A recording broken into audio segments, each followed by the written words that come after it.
Mga kwento ni Fermo.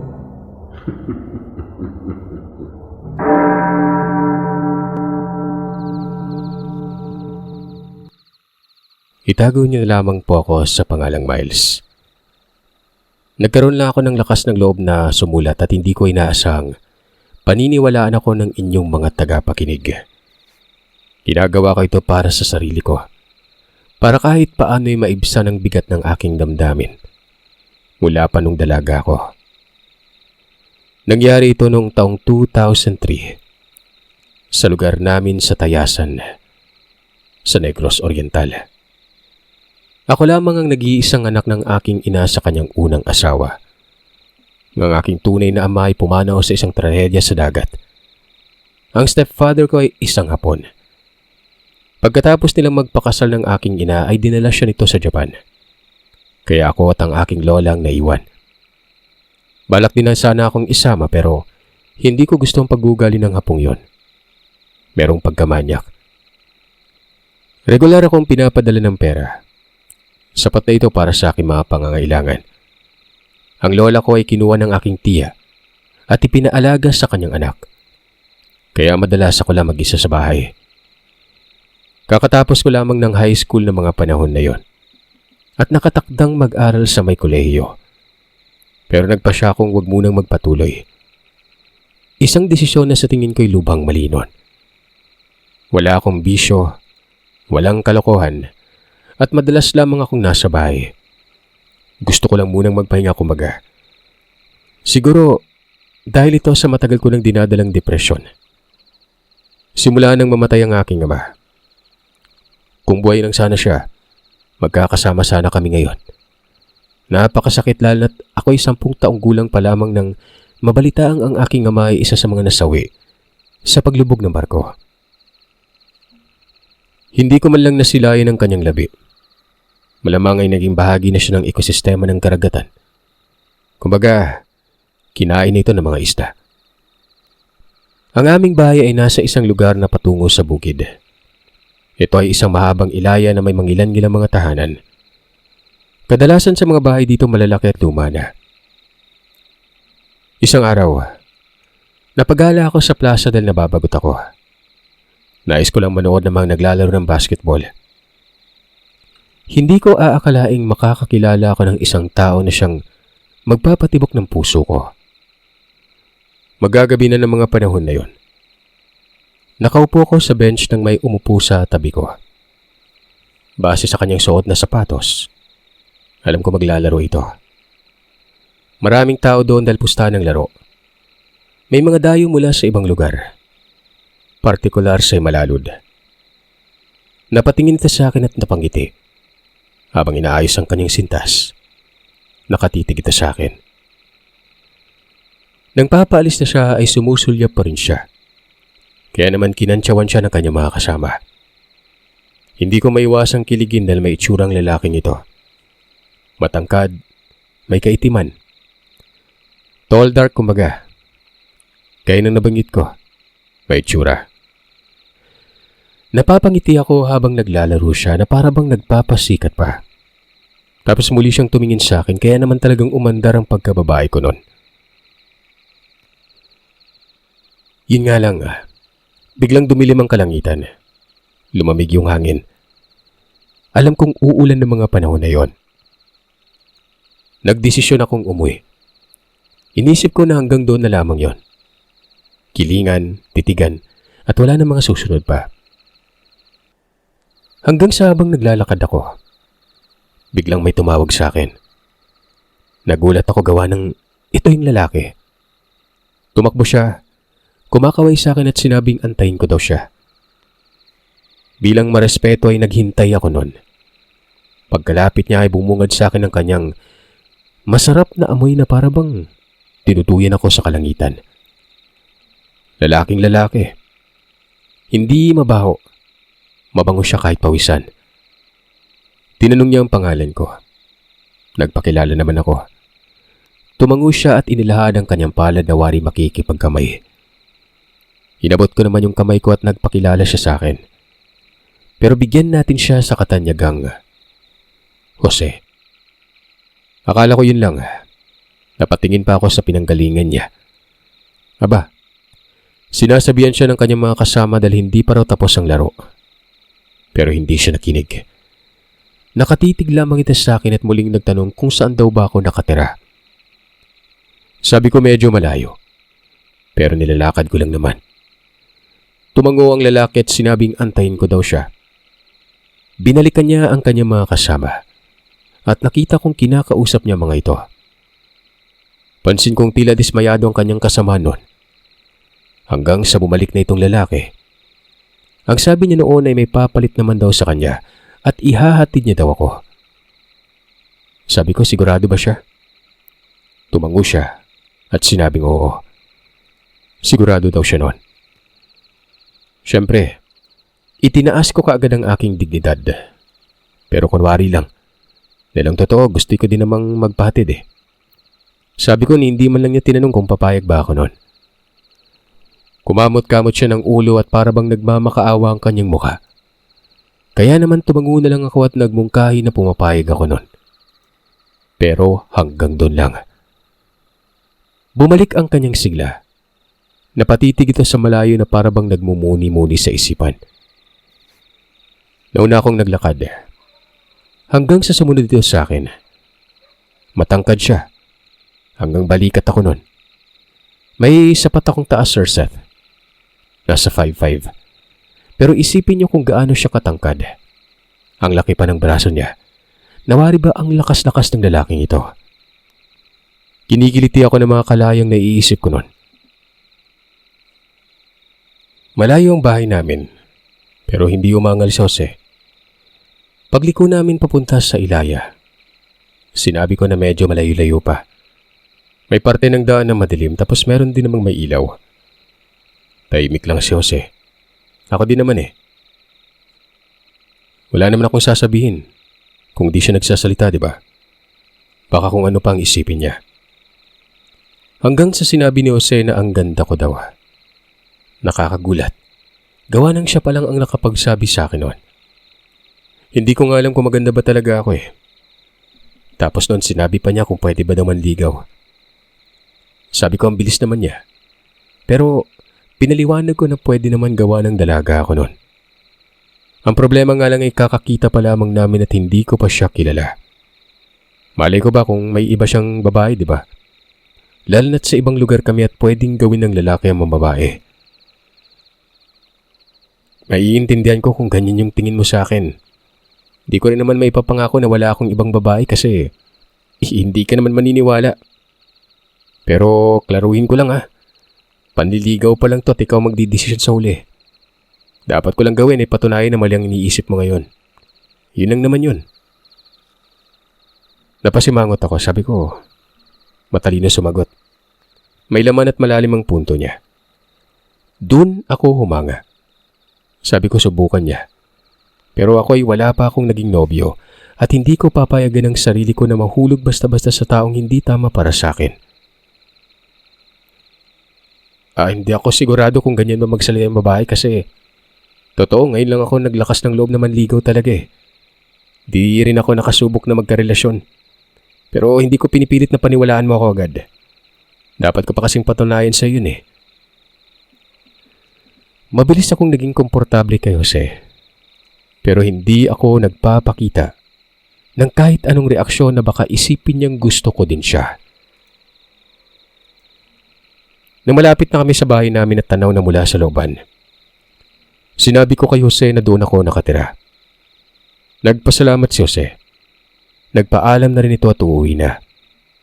Sapat na daw yon para maging batayan niya pag pinili niyang bumisita sa lugar. Pero sigurado daw siya na gagawin niya ito kahit anong araw. Tumakbo siya pabalik. Ang bilis niya. Nakarating ito kagad sa main road. Sabagay, player tong Jose. Ngiti lang ang baon ko pag-uwi.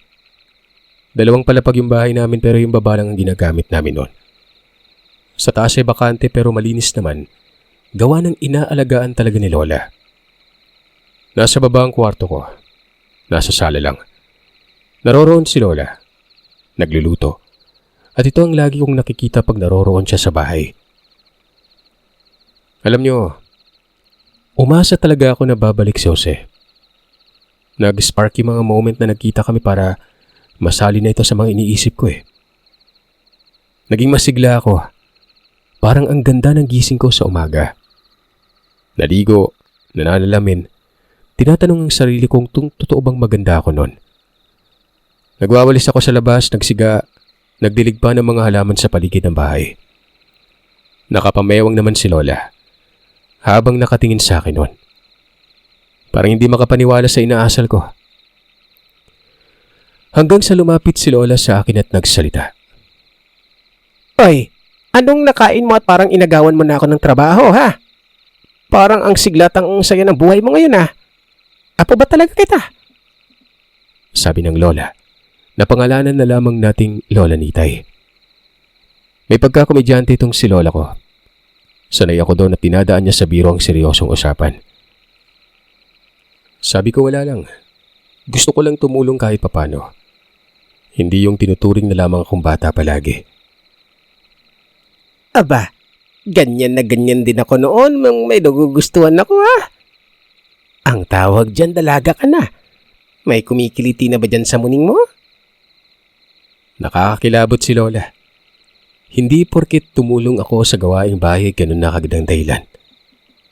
Hoy, akala mo hindi ko alam?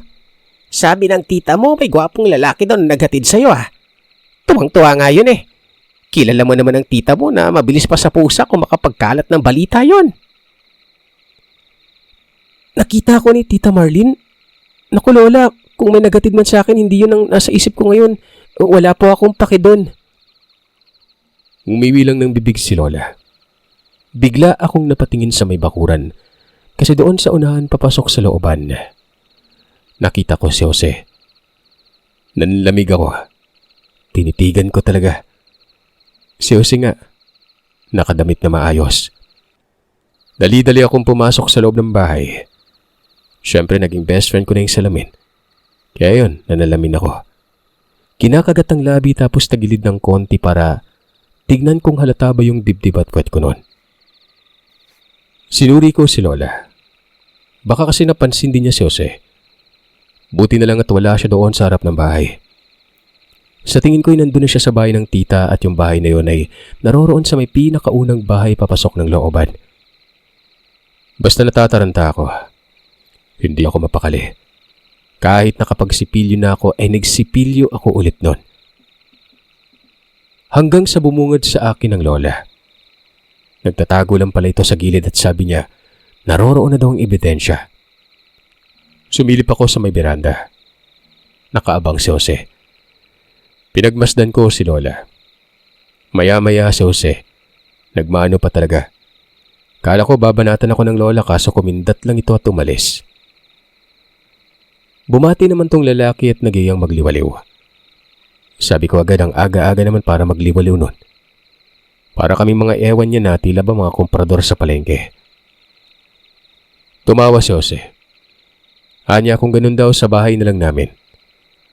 Tumango ako at pumayag. Pero hindi nakaligtas sa mataray kong dila ang pagbubunga ako. Sabi ko hindi ko gusto yung pagbubungan niya. Umaga pa. Pero ngiti lang siya ng ngiti. Napangiti na lamang din ako. Ang hindi ko alam. Pinaghahanda na pala siya ni Lola ng agahan. Tinawag pa yung lalaki. At siguro nagmano kaya naman sumunod. Nangapi pa sa kusina. Ay na. Doon ko napagtanto na likas na makulit din itong Jose.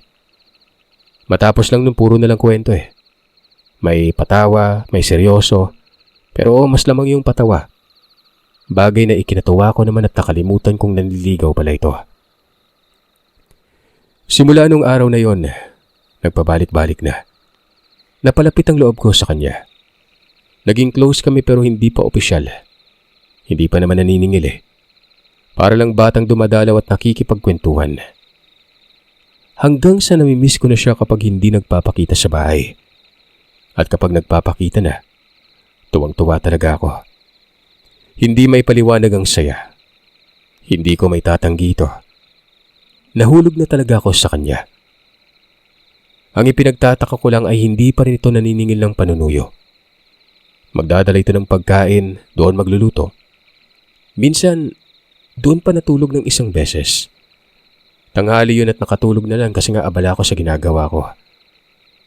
Hanggang sa ayun na nga. Isang gabi ay sinabi niyang kung pwede ba niya ako maging kasintahan. Napapailing ako. Sabi ko sa sarili ko ang tagal naman ito. Halos 2 buwan eh. Tapos sobrang close na namin. Wala na nga akong mali siya nun eh. Napakabait. Tsaka hindi talaga siya yung tipo na manyak.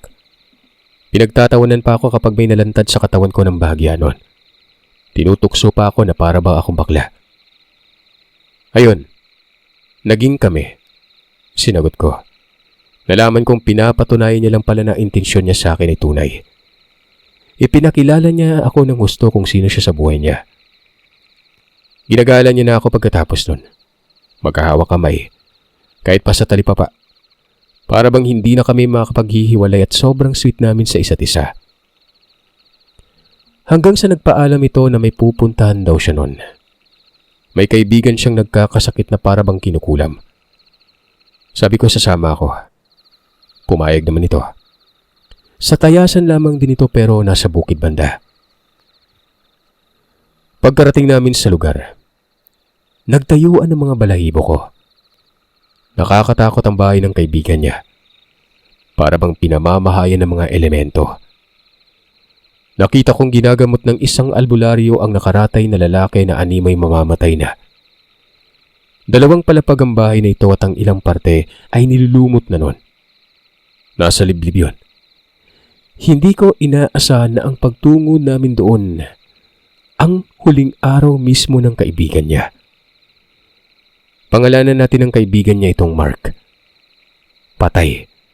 At sa maniwala man kayo o hindi, pagkamatay ng Mark, biglang nagwala itong si Jose doon. Galit na galit.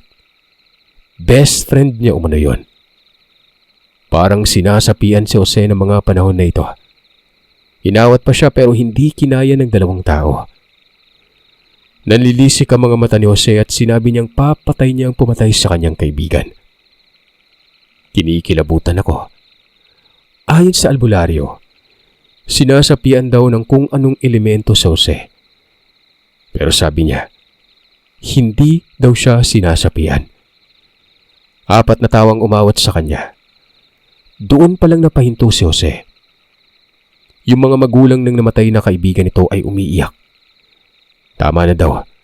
Naiintindi nila ang nararamdaman ni Jose noon pero kung masakit ito sa kanya, mas masakit sa pamilya umano ang nangyari. Kumalma si Jose, kaya't doon ko na siya nahawakan. Pero kahit ganun pa man, parang hindi ko na siya kilala. Paulit-ulit na sinasabi ng albularyo na may sapi daw si Jose. Baka isinumpa umano ang magkakaibigan ng isang mangkukulam. At si Jose na ang isusunod. Nasasala kami ng mga sandaling ito. Nakaupo kami sa may sofa. Yung kaibigan ni Jose ay nasa sulok. Natatakpan na ng tela ang buong katawan. Nag-aantay na umalis para magtawag ng taga-imbalsamo.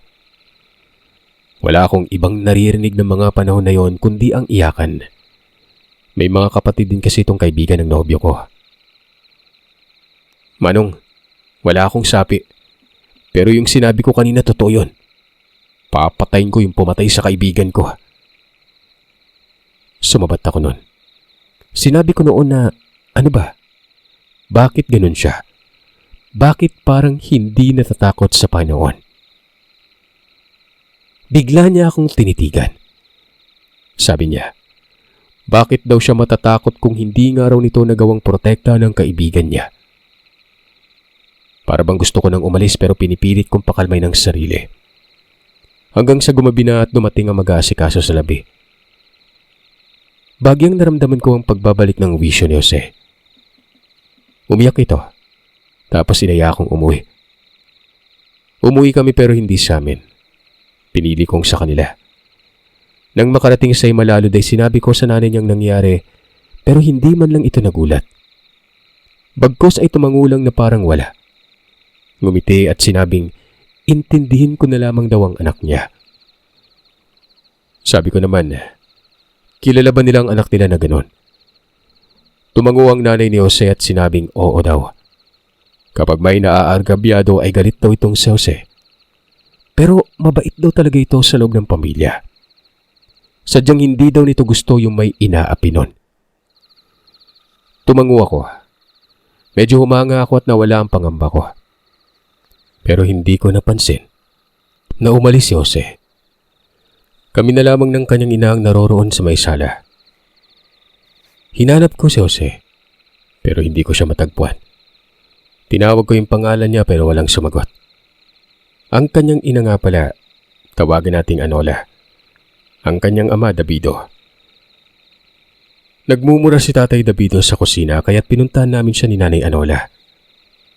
Gulat na gulat ako nang sabihin niyang umalis daw si Jose kanina. Alam niya may gagawin yon. Ay nako, itong batang ito talaga. Pwede mo ba siyang subaybayan? Sabi ni Nanay Anola sa kanyang asawa. Siyempre napasimangot ako. Paanong naisip na subaybayan siya umalis na ng anak nila nun? Hanggang sa tumango si Tatay Davido at agad na pumasok sa silid. Akala ko'y magbibihis pero hindi. Hindi siya lumabas at isinara pa ang pinto nun. May naamoy akong samyo ng kandila. Kami ni Nanay Anola ay nasa sala lang. Nagtataka ako kung bakit hindi lumalabas ang kanyang asawa. Ano kaya ang ginagawa nito sa loob? Akala ko'y susundan niyang anak nila. Ayon sa mungkahi ni Nanay Anola. Kung sasabihin namin sa'yo, Iha, maniniwala ka ba? Tanong ni Nanay Anola sa akin. Kinabahan ako. Tila napakaselan ng bagay na sasabihin ng ginang. Tumango ako at sinabing maniniwala ako nun. Nagulat ako sa sinabi ng nanay ni Jose. Nasa kasagsagan daw siya ng bangayan sa isang angkan ng mangkukulam nun. Ang problema, idinadamay ang mga hindi kasali. Kabilang na ang kaibigan ni Jose. Ang ginagawa daw ng asawa ni Nanay Anola, sinusubaybayan si Jose kung saan siya nagpupunta. Gamit ang isang ritual na tinatawag na pagsusubaybay. Ang kilabot na naramdaman ko noon ay tila mas matindi pa kesa sa naramdaman ko sa lugar ng kaibigan ni Jose na namatay. Hindi ko talaga inaasahan yung sitwasyon na ito.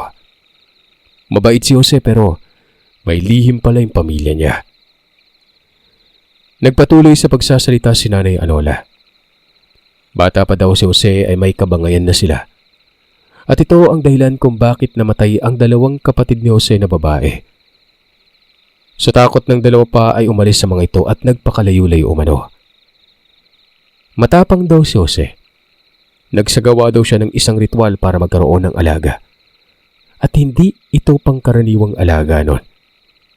Isa daw itong diablo na nasa loob ng katawan ni Jose at kapag nagalit si Jose ay sumasanib umano ang diablong yon. Kinilabutan ako lalo. Isang demonyo ang nobyo ko. Pero hindi ko makita yun Napakabait niya. Kanina parang nakita ko yun, nagmagalit ng gusto siya at hindi mapigilan kahit ng dalawang tao. Maraming sinabi sa akin ang nanay ng binata. Ginawa daw yun ni Jose para protekta ng mga minamahal niya. Ayaw na ayaw niyang may sinasaktan. Dahil isang uri raw ng diablo na protektorang hiniling ni Jose sa may kadiliman. Hindi apektado ang katawan ni Jose dahil pwede nga umano itong magsimba. Dahil ang diablong yon ay dating anghel pero naging mapusok at brutal. Maya-maya lumabas ang tatay ni Jose. At ganun na lang ang pagkabigla ko nang sabihin niyang nasa lugar daw ng mga mangkukulam si Jose nun. Hindi niya kinaya. Dahil pinagpapatay daw ni Jose lahat ng sangkot sa bangayan. May nangyari ba sa anak mo bukod doon? Tanong ni Nanay Anola. Ang sabi ni Tatay Davido ay wala naman daw. Sabi ko na nga kapag kumilos na ulit yung mga kalaban, tiyak ka, hindi na to palalampasin pa ng anak mo. Binantaan niya na dati pero umulit pa rin Dagdag ni Tatay Davido. Hindi talaga ako nakapagsalita. Para akong mahihimatay sa mga narinig ko. Pasado 1:00 na ng madaling araw nang dumating si Jose. Tahimik na parang walang nangyari. Doon ito sa kusina dumaan. Hindi ko naman magawang maging mabait. Anong sasabihin ko? Na masama yung ginawa niya. Naging panatag na lang ako noon nakauwi siya. Tuguan ito. Umiiyak ang nanay niya nang niyayakap ang anak.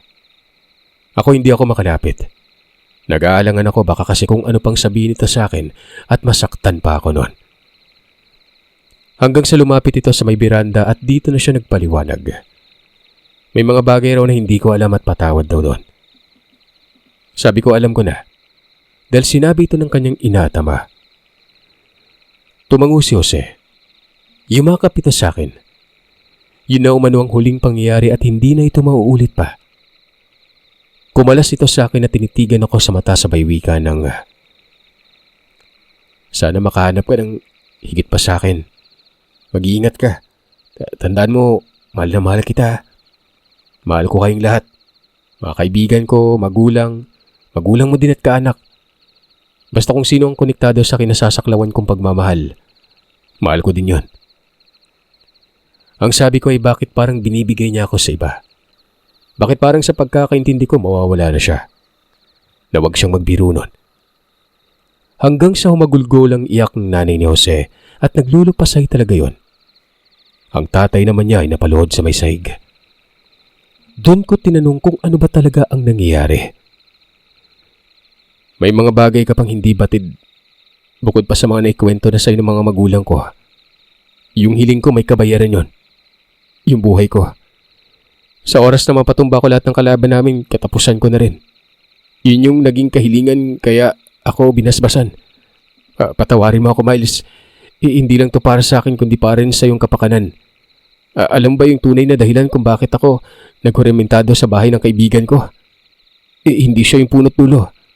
Ikaw. Kutob ko madadamay ka eh. Papatayin ka rin. Tulad ng ginawa ng mga demonyo mangkukulam sa mga taong mahalaga sa akin. Hindi ko na kinaya. Nawalan ako ng malay. Nang magising ako, umaga na. Nasa silid ako ng mga magulang ni Jose. At sa mga sandaling ito, rinig na rinig ko ang kanilang panaghoy sa kabilang silid. Nang sumilip ako ay naroon ang inataman niya. Yakap-yakap ang katawan ni Jose na malamig na. Napatakip ako ng bibig nun. Nang makita ko ng nanay ni Jose ay nilapitan niya ako at sinabing, iniwan na raw kami ng kanyang anak. Uminom lamang daw ito ng tubig at nagpakabusog. Pagkatapos ay tumabito sa akin ng higa sa silid. Magdamag silang naroroon sa may sala. Pinagmamasdan ng bawat kilos ng kanilang anak at pinatatag ang kanilang kalooban. Naghihintay kung kailan susunduin si Jose. Hanggang sa tumingin daw ito sa kanila at ngumiti. Saka sinabing matutulog na ito sa kabilang silid at pinakiusapan ng mga magulang na bantayan ako.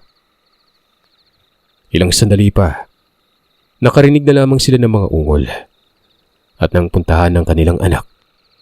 Nakahawak ito sa dibdib at dilat na dilat ang mga mata. Isang oras mahigit pa lamang umano ang nakalipas nun. At kasabay ng pagsikat ng araw, pumanaw si Jose. Sobrang sakit. Hindi ko maipaliwanag mga nararamdaman ko nun. Pero umiyak ako ng umiyak. Sabi ko bakit ganun? Yung taong laging nakangiti, mapagbiro at masayahin. Ibang-iba ang pagkatao. Oo at mali. Masama at lubhang taliwas sa Diyos. Pero may dahilan ng lahat. Para sa ikabubuti ang lahat ng sakripisyo ni Jose. Isang bagay na kahit gaano kapangit kung iisipin mo ang mga naganap. Labis pa ring sakit ang nararamdaman. Ito ang dahilan kung bakit ngayon ko palang ibabahaging lahat para kahit papano'y maibsan ang mga pinagdadaanan at nararamdaman ko. Hanggang ngayon ay nananatili pa rin ako sa pagluluksa sa kanya. Ang tanging ipinagpapasalamat ko. Nagdadalang tao ako noon nang mawala siya. Nabuntis niya ako. Nagkaanak siya sa akin at hindi ako nag-asawa. Solong ina kumbaga. Nagsimula ang lahat sa isang simpleng pagkakakilala. Nagkamabutihan at naging magkasintahan. Napuno ng ligaya ang aking buhay. Ang hindi ko alam ay meron palang nakakubli dito sa nobyo ko. Sa katauhan ni Jose.